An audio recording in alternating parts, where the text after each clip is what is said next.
Hey everyone, Dr. Ruben here with today's consult. I wanted to talk a little bit about what's going on in the world today.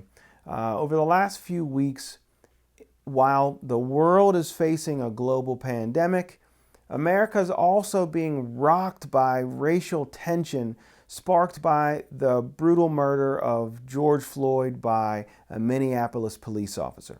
In the days and weeks since that murder, there have been protests all over the country, many of which have devolved into riots. And so there are lots of people rightfully feeling uneasy, afraid, and frantic even, feeling helpless. I have received countless messages from people saying, "What can I do? I see all this wrong in the world and I just want to help.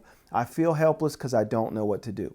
And so I thought I'd talk for a second about a few things that you might consider doing if you feel like you want to help, but you just don't know what to do. So one thing that's going to be helpful is to learn to call out racism when you see it.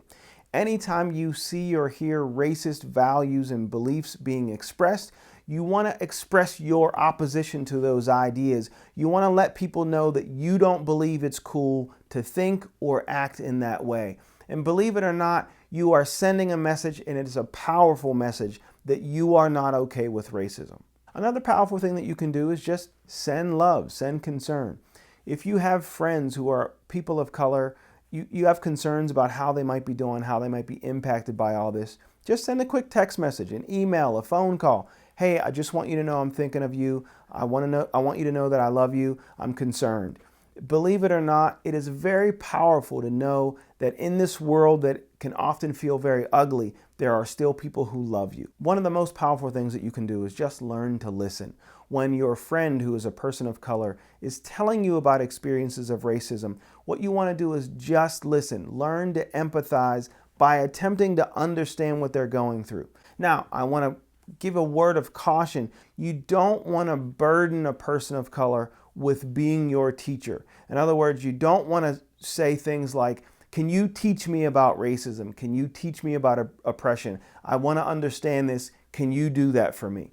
What you're doing is putting more work on the people who are being oppressed, and that's actually not helpful.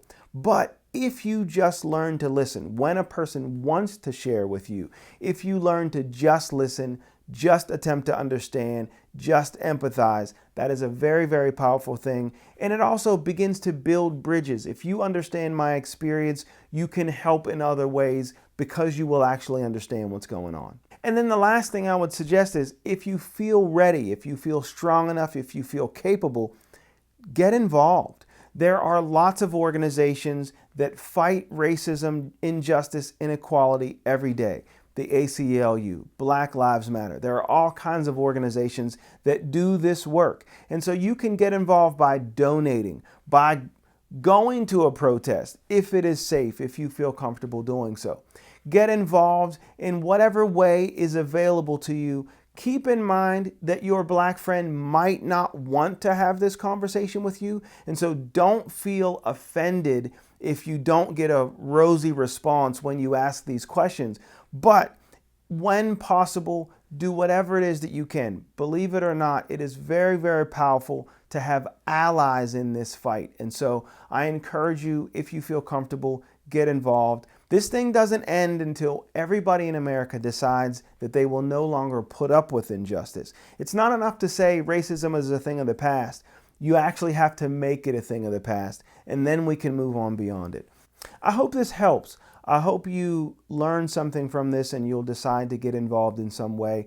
If you have questions, feel free to send them to House Call. Leave them in the comments on YouTube. Send them as a message on Facebook. I am happy to listen. I am happy to help. I will respond when I can. But there's lots of work to be done, so get involved in any way that you can. That's all I've got for today. I'm Dr. Rueben, and this is House Call.